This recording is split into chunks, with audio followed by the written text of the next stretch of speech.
I know that you probably heard this last night and probably earlier this morning. This is a call to order that comes from the Akan tradition from Ghana. It is a tree calling. Our goal is to call your attention to something. Ame, when you answer Ame, indicates that you are hearing this call. So whenever you hear this at the convention, you'll know Akbar, and you will say, okay. I am very, very happy to present two of not just my mentors. I suspect that these are two mentors to the organization, to Africans everywhere. These two gentlemen, these two scholars, these two brothers, these two friends, these two teachers, these two fathers are truly, truly indicative of the best and the brightest that Africa has to offer us. So I'm not going to spend a lot of time with introductions because I think you know who they are, otherwise you wouldn't be here. But to my far right, Brother Naeem Akbar, who is professor at Florida State University and also is the owner, proprietor, manager of Mind Productions, Inc., in Tallahassee. And to my near right is Brother Professor Wade Nobles, who is the professor at San Francisco State University in Department of Black Studies, and is also the director of the Institute for the Advanced Study of Family Life and Culture, which I am proud to be a board member of. So without any further ado, this is going to be a conversation and deep thought, deep thought. Let me present my brothers, my friends, my teachers, Naeem and Wade. Thank you.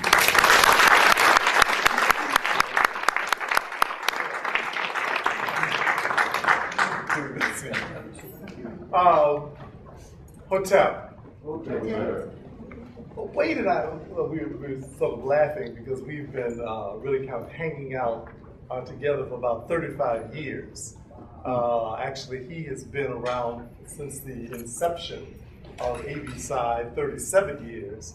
I came along a couple of years later, even though he declares I'm his elder. It gets to be kind of meaningless in terms of who is the elder in that regard. He certainly has been, at AB Side since its inception. But what we thought we would try to do is to have publicly a kind of a review of a conversation we've been having for the course of these last 35 years. And it was kind of a decision we came to over the last, I guess probably about 3 years ago, we talked about doing this, when we decided that even though we had a whole history and context of this thinking about what African psychology really is all about, we realized that the years had sort of slipped by. And as the brother mentioned this morning in the earlier session, that most of you in this room were not even born 37 years ago. And that kind of shocking reality, which hit us 2 or 3 years ago, it's also made it very clear that even though many of you have picked up on, have developed your ideas and research and theory and thinking about psychology, even many of you have even claimed the titles as African psychology as your own. We realized that there were very, very few of you who had the entire longevity of this conversation as a part of your experience. Years and years ago, it was kind of like an annual event that we would do a kind of a group presentation, we being Saeed Khatib, Cedric Clark, Phil McGee, Wade, and myself, as a part of this kind of conversation that we did publicly. it's been a number of years since we've done that. So the consequence is that many of you are not even aware of where this kind of thinking came from. And except for having read some of the Wade's writings and my writings, you really don't have a real feel for what we were thinking about when we started thinking about these things. So that kind of stimulated us to say, okay, well, there's really no central location where you can find the works that we have done written in this whole area of so-called African psychology that we're going to talk about this morning. And we decided at that time, okay, well, we need to put together a collection of our papers. They've been published in journals and magazines and in other books and reprinted here, reprinted there. But there's no body of information which kind of identifies the writings that Wade has done in African psychology and writings that I've done in African psychology as well. So we decided we would engage in trying to pull that together. Well, as you'll hear about in a few minutes, we're still trying to get it together. I got one of these publications out about, I guess about a year and a half ago, and the other one just came out this morning. You have to hear the story about that. But we decided that as the consummation of that whole process, that we would this year kind of share with ABC, our family here, something about the thinking and the thoughts we've had along those lines. And so that's why we're here. And that's the purpose of this discussion that we want to share with you this morning, to give you a chance to kind of interact with us as we kind of interact with each other around trying to just identify and define what this whole process has been about. Because the interesting thing and the important thing about what African psychology is that it is a process. It's not a specific location. It isn't a set of specific ideas that you walk into, but it's been evolving. It's an evolution. It's an evolution that's been going on certainly for the last 35 years in our immediate experience, but also it's an ongoing process as well. And I think that it's very critical that we kind of share that. The other thing is that, we're really kind of getting old.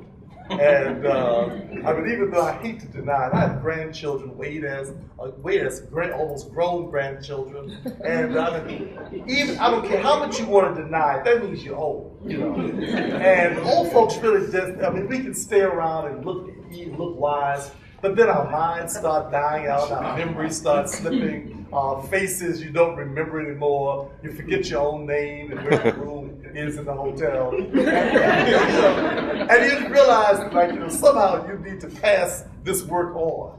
And we don't want to pass it on, we don't want it passed on with us without our knowing it's been passed on.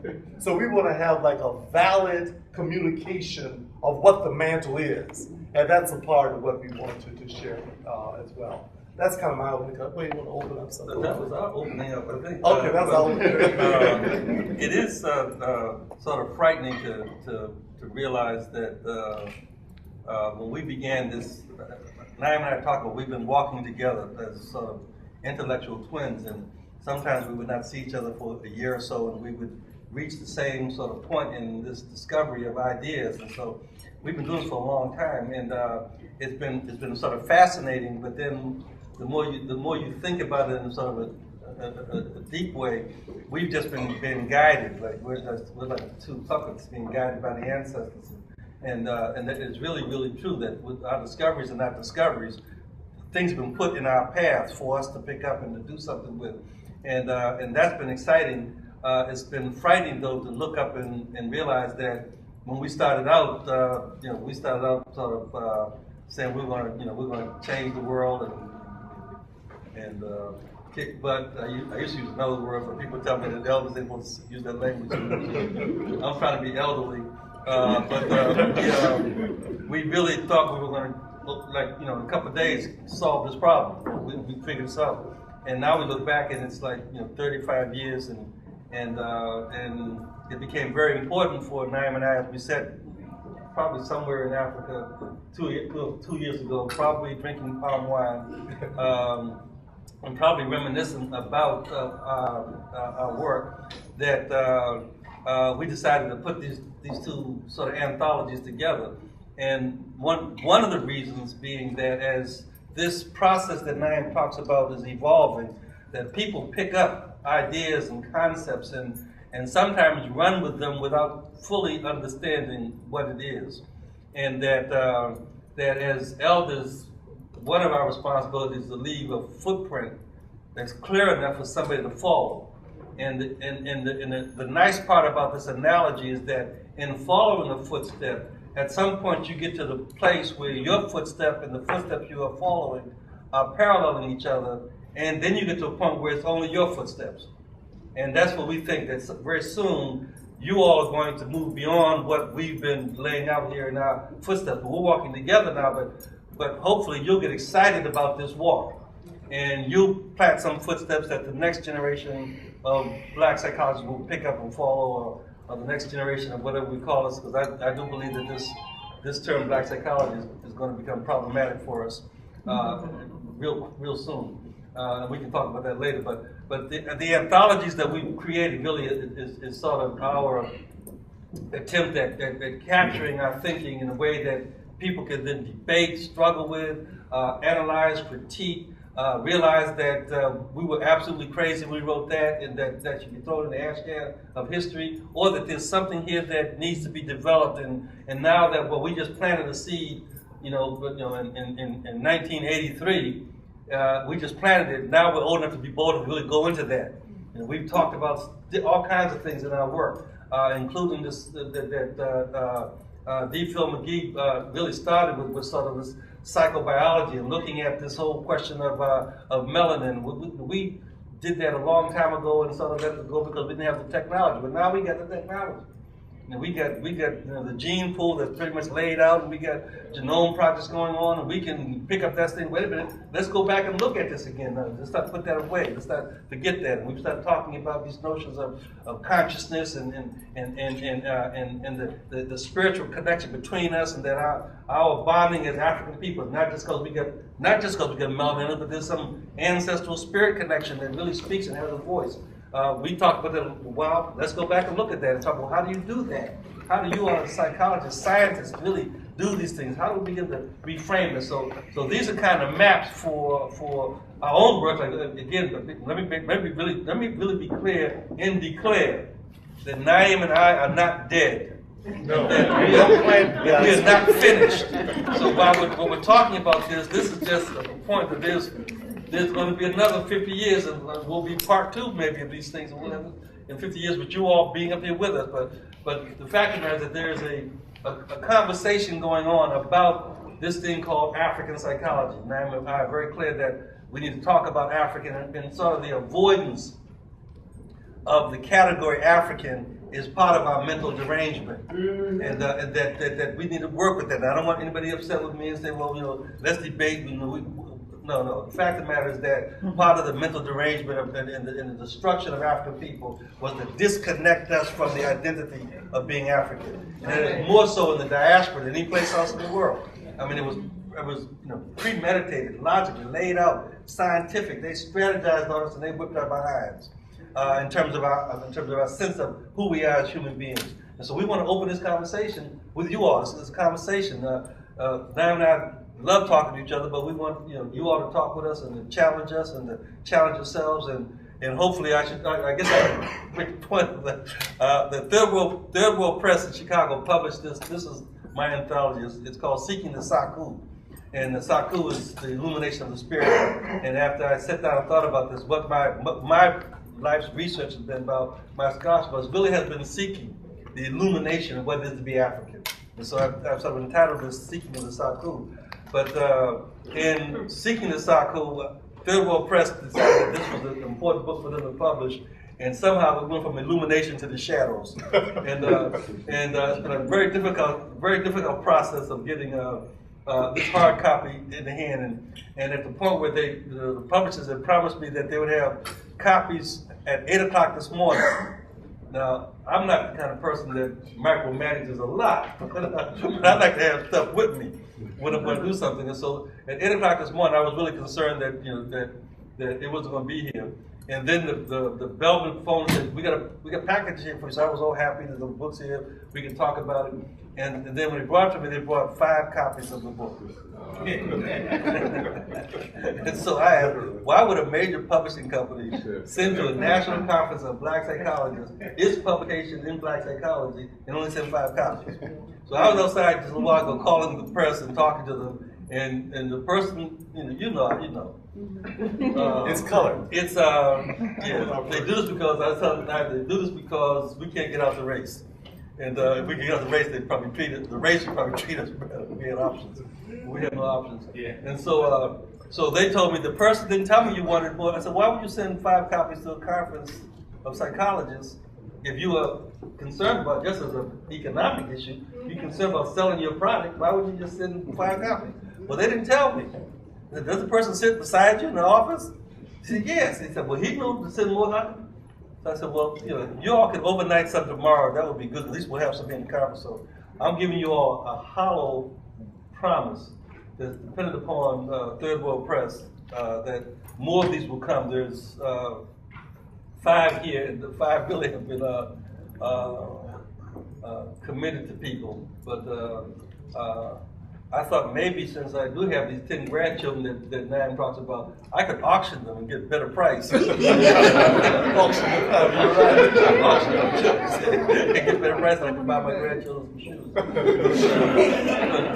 Short of that, let's open the conversation on anything, anything that you know or don't know that we can talk about, not only with us, but with ourselves.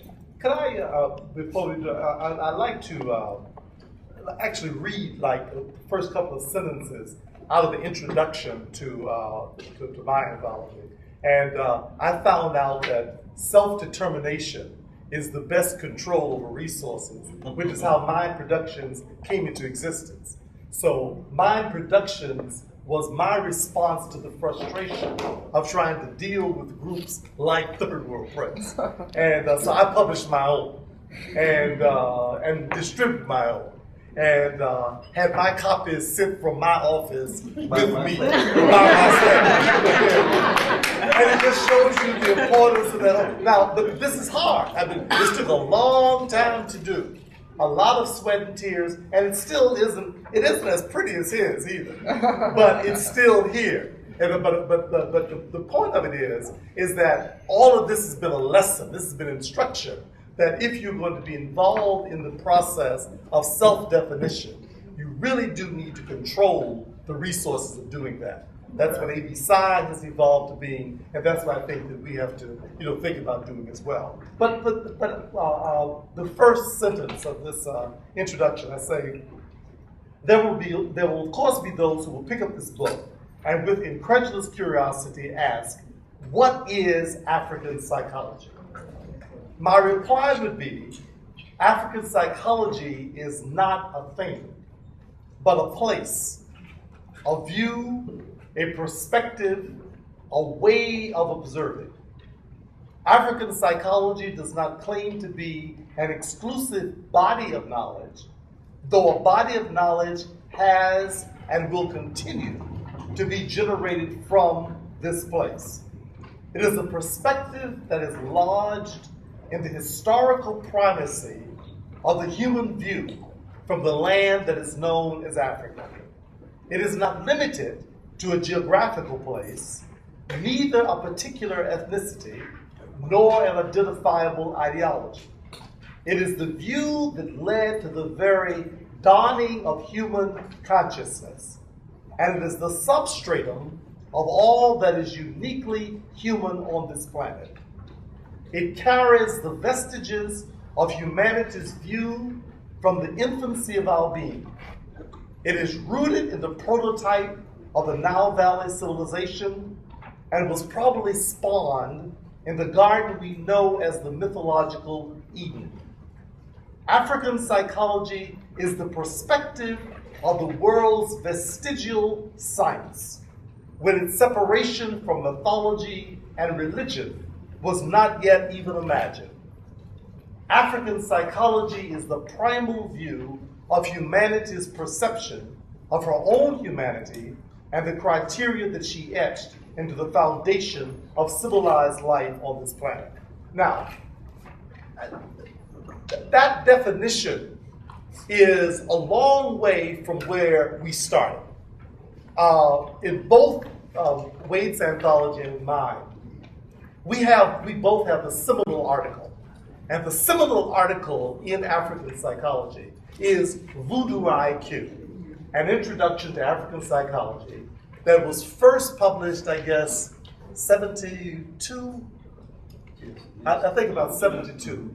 It was in the first edition of the Journal of Black Psychology. It was done by Third World Press and as a monograph, and it's been several other places as well.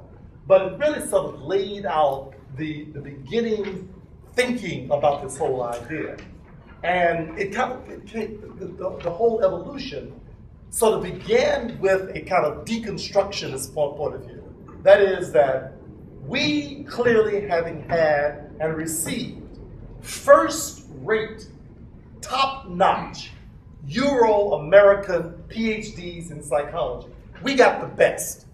I think Stanford and Michigan are unquestionably two of the best trainers for their people that exist on the planet. And so we got the kiss of approval from the best, most competent white folks in defining their psychology, that you're good boys, you've mastered this well, go out and call yourselves doctor with my blessing.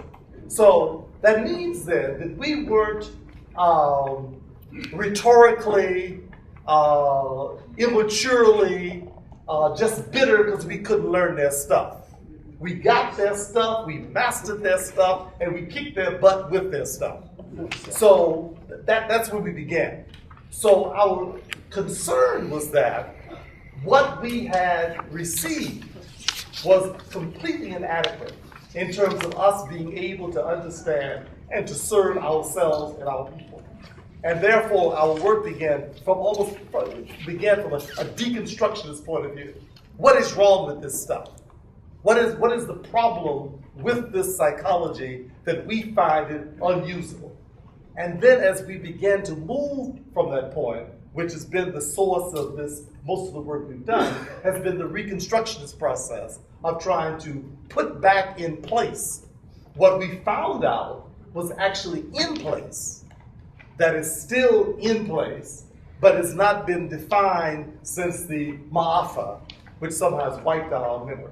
So this kind of idea of understanding African psychology as really a perspective is really a very critical aspect of it, because people have come to believe that African psychology is an outfit, or being black, or wearing an African and having an African name. That somehow it has gotten diminished to the most superficial accoutrements and probable accompaniments to being African, but it is not the essence of African.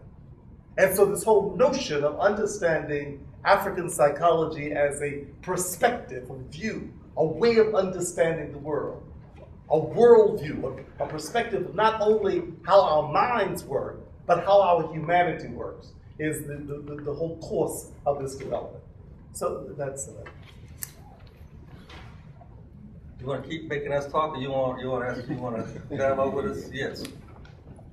I was sitting here trying to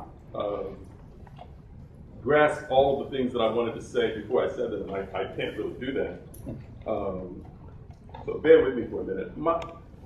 My impression about spending time with the two of you, is that you're really visionaries.